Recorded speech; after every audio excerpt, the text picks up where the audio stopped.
جسمانی لذت کا تو سوال ہی پیدا نہیں ہوتا۔ ایک ضعیف عورت کو وہاں بیٹھے دیکھ کر وہ حیران ہوا۔ یا اللہ، یہ اس عمر میں یہاں بیٹھی ہے؟ وہ رک گیا۔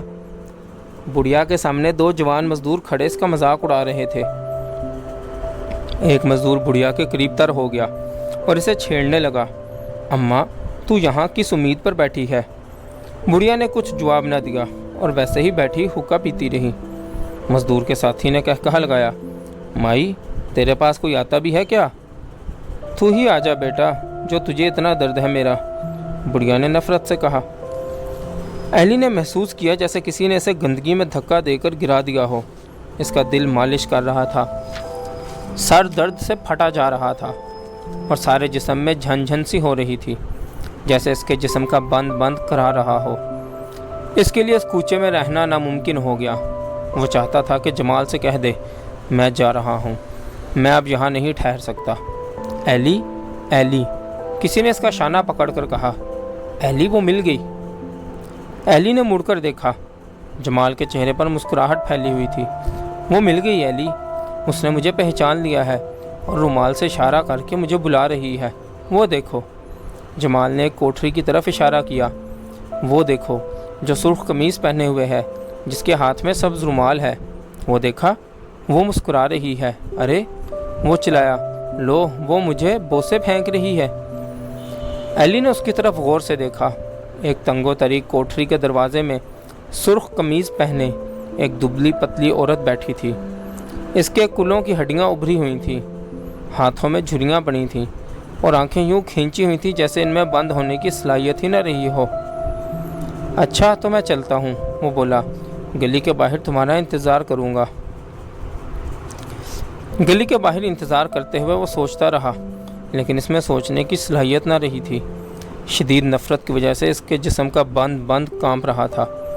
گلی کے بدصورت چہرے اس کے سامنے تھے، ان کے سوجے ہوئے منہ، پھٹی آنکھیں اور مجروح جسم۔ ایلی کے دل میں نفرت کی دھنکی بج رہی تھی، اور یہ نفرت اس حد تک شدت اختیار کر چکی تھی کہ اس کا جی چاہتا تھا کہ بھاگ کر دیوانہ وار گلی میں جا داخل ہو اور کسی بدصورت ڈین کی کوٹری میں داخل ہو کر کہے، میں آ گیا ہوں، مجھے اپنی غلاظت سے بھر دے، مجھے اس گندگی سے شرابور کر دے، میری ہڈیاں توڑ دے، مجھے فنا کر دے اور پھر اس کے غلیظ جسم پر ڈھیر ہو جائے۔ ایلی کے دل میں عجیب متضاد خواہشات پیدا ہوتی تھیں۔ کسی وقت اس تضاد کو محسوس کر کے گھبرا جاتا اور اسے خیال آتا کہ اس کی سرشت میں نہ جانے کیا خامی ہے کہ اس کے دل میں بیک وقت ایسی متضاد خواہشات پیدا ہوتی تھیں۔ بسا اوقات اسے شک پڑتا کہ وہ دیوانگی کا شکار ہے۔ ان خیالات سے بچنے کے لیے وہ دیر تک وہ تھانے کی عمارت کا جائزہ لیتا رہا، بازار کو غور سے دیکھتا رہا، راہگیروں کو جانچنے کی کوشش میں شدت سے مصروف رہا، لیکن جب وہ ذرا بے خبر ہوتا تو اس کی نگاہ کے تلے اسی گلی کے چہرے نمودار ہو جاتے۔ ان کی کریہ مسکراہٹیں اسے چاروں طرف سے گھیر لیتی، ان کے تباہ شدہ لٹے ہوئے جسم اس کی طرف بڑھتے دل میں نفرت کی دھنکی بجنا شروع ہو جاتی، اور پھر وہی دیوانہ پن اس پر مسلط و محیط ہو جاتا۔ کس خیال میں پڑے ہو؟ جمال نے اس کے قریب آ کر اسے جھنجھوڑا۔ سنتے ہی نہیں؟ اوہ، تم آ گئے؟ وہ چونکا۔ مل آئے زردہ سے؟ اس نے پوچھا۔ ارے نہیں، وہ تو کوئی اور ہی نکلی، لیکن اچھی تھی بیچاری، اتنی اچھی تھی کہ میں تمہیں کیا بتاؤں۔ کہتی تھی مجھے تم سے پیار ہو گیا ہے، ایمان سے یہی کہتی تھی۔ دیکھتے ہی پیار ہو گیا، اور اس قدر شوق محسوس کیا میں نے کہ اگر تم اشارے سے نہ آتے تو خود آ کر تمہارا ہاتھ پکڑ لیتی۔ ایلی نے حیرانی سے جمال کی طرف دیکھا۔ خوش قسمت تھا وہ، جو بھی اسے دیکھتا تھا اس سے پیار کرنے لگتی تھی۔ کاش، ایلی نے آہ بھری۔ راستے میں جمال اسے اپنے اس نئے عشق کے قصے سنا رہا تھا، تفصیلات بتا رہا تھا، لیکن ایلی اپنے ہی خیالات میں مگن چلا جا رہا تھا۔ وہ سوچ رہا تھا کہ جمال میں کون سی بات ہے جس کی وجہ سے وہ اس سے عشق کا اظہار کرنے پر مجبور ہو جاتی ہیں۔ اس کا جی چاہتا تھا کہ اس میں بھی وہ مردانہ جھپٹ ہوتی۔ کاش۔ 4 روز کے بعد جمال بھاگا ایلی کے پاس آیا۔ ایلی، اس نے متفکرانہ انداز سے کہا، یہ مجھے کیا ہو گیا ہے؟ مجھے کچھ ہو گیا ہے۔ کیا ہو گیا ہے؟ ایلی نے پوچھا۔ کچھ پتہ نہیں چلتا، مجھے ٹیس پڑتی ہے اور میں نے ڈاکٹر کو دکھایا تو وہ کہتا ہے کہ تمہیں بیماری ہو گئی ہے۔ بیماری؟ کون سی بیماری؟ ایلی نے پوچھا۔ وہ بیماری، جمال بولا۔ اس کے چہرے پر تشویش کا اظہار ہو رہا تھا۔ اگر میں یہاں رہا تو تمام لڑکوں کو معلوم ہو جائے گا، مجھ سے چلا جو نہیں جاتا، اس لیے میں گاؤں جا رہا ہوں۔ گاؤں جا رہے ہو؟ ہاں ہاں، وہ بولا، اس کے سوا کوئی چارہ نہیں، مجھے جانا ہی ہوگا۔ یہ کہہ کر اس نے ایلی کے ہاتھ میں چھٹی کی عرضی تھما دی اور بات کی وضاحت کیے بغیر اپنے ٹرنک میں کپڑے کرینے سے رکھنے لگا۔ لیکن ایلی نے کہا، آخر بات کیا ہے؟ کچھ بتاؤ گے بھی یار؟ ابھی اس نے جملہ مکمل نہ کیا تھا کہ ریاضت داخل ہوا اور جمال نے اشارہ کر کے ایلی کو خاموش کر دیا۔ اوٹ میں شانتی۔ جمال کے جانے کے بعد ایلی بالکل ہی تنہا رہ گیا۔ دوپہر تک وہ کالج میں وقت کاٹتا، اگرچہ وہ جماعت میں چلا جاتا تھا، لیکن ابھی تک اس نے ہم جماعتوں سے کوئی رسم و راہ پیدا نہ کی تھی۔ اکیلا برآمدوں میں گھومتا رہتا، خالی پیریڈ میں یا تو باہر لان میں ٹہلتا اور یا بازار کی طرف نکل جاتا اور ان مقامات پر جانے سے اعتراض کرتا جہاں کالج کے لڑکے جمع ہوتے۔ جماعت میں وہ آخری بنچوں پر بیٹھ جاتا اور جب پروفیسر لیکچر شروع کر دیتا تو وہ کسی قداور لڑکے کے پیچھے ہو کر تخیلات کی دنیا میں کھو جاتا۔ انگلش ڈرامہ پڑھانے والے پروفیسر کی مونچھوں سے اسے ڈر آتا تھا۔ اسے دیکھ کر وہ محسوس کیا کرتا تھا کہ کسی اسکول کے ماسٹر نے پروفیسر کا چوغا پہن رکھا ہو۔ اس لیے ڈرامے کے پیریڈ میں ایلی بیٹھنے کے لیے خاص طور پر ایسے مقامات تلاش کرتا تھا جہاں پروفیسر کی نگاہ نہ پڑے۔ ڈرامے کے پروفیسر کے پڑھانے کا انداز بھی تو عجیب تھا۔ سبق کی ابتدا میں تو پروفیسر کی طرح بات شروع کرتا، پھر بدتری جو وقت گزرتا پڑھانے کے بجائے پلیٹ فارم پر ڈرامہ کھیلنا شروع کر دیتا۔ وہ ایکٹروں کی طرح ہاتھ چلاتا، منہ بناتا۔ پروفیسر کو ایکٹنگ کرتے دیکھ کر اسے علی پور کا وہ فراخ صحن یاد آ جاتا جہاں انہوں نے ڈرامہ کھیلا تھا، اور پھر سانوری اس کے سامنے آ بیٹھتی اور زٹیک اسے دیکھ کر جوش میں آ جاتا اور اپنا ڈنڈا بے پرواہی سے گھماتا اور سٹیج پر کھڑے دیگر ایکٹرز زیر لب چلاتے، ابے خیال سے بے، کہیں زخمی نہ کر دینا کسی کو، اور ناظرین زیٹک کی بھونڈی حرکات کو دیکھ کر تالیاں پیٹتے اور واہ واہ کا شور مچ جاتا۔ یا ایلی کو امرتسر کی عام والی کوٹھی یاد آ جاتی اور نور اپنی تمام تر رہنائی سے ٹہلتے ہوئے گانے لگتا، پھر شبھ لگن سے باہر آ جاتی، ندی کا پانی رک جاتا اور ندی ایک وسیع نیلی جھیل میں تبدیل ہو جاتی اور درختوں پر کوئل کوکتی، کھیتوں میں سرسوں لہلہاتی، اور آصف مسکرا کر اس کی طرف دیکھتا اور آہ بھر کر کہتا، آ جاؤں ایلی، یہاں شبھ لگن ہے۔ کئی بار ایسا بھی ہوا تھا کہ جب وہ جماعت میں اپنے تخیل میں کھویا ہوتا تھا تو اس کے ساتھی نے اسے جھنجھوڑ کر جگا دیا تھا اور اس نے دیکھا تھا کہ جماعت کے تمام لڑکوں کی نگاہیں اس پر مرکوز تھیں اور مونچھوں والے ایکٹر پروفیسر اس پر پھپتیاں کس رہا تھا۔ اکنامکس کے پیریڈ میں ایسا حادثہ ہر لحظہ ہوا تھا، اسی لیے اکنامکس کے پیریڈ میں کبھی کسی کا ڈر محسوس نہ ہوا تھا۔ اکنامکس کے پروفیسر ہر لحاظ سے انگلینڈ ریٹرن قسم کی طبیعت کے مالک تھے۔ اگرچہ وہ انگلستان سے ڈگری لے کر واپس آ چکے تھے، مگر ذہنی طور پر وہ ہمیشہ کے لیے انگلستان ہی میں مقیم ہو چکے تھے۔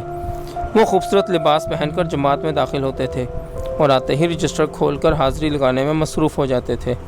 حاضری لگاتے وقت انہوں نے کبھی سر اٹھا کر لوگوں کی طرف نہ دیکھا تھا، حالانکہ انہیں اچھی طرح معلوم تھا کہ لڑکے یس سر کہنے کے بعد جماعت سے باہر نکلتے جا رہے ہیں۔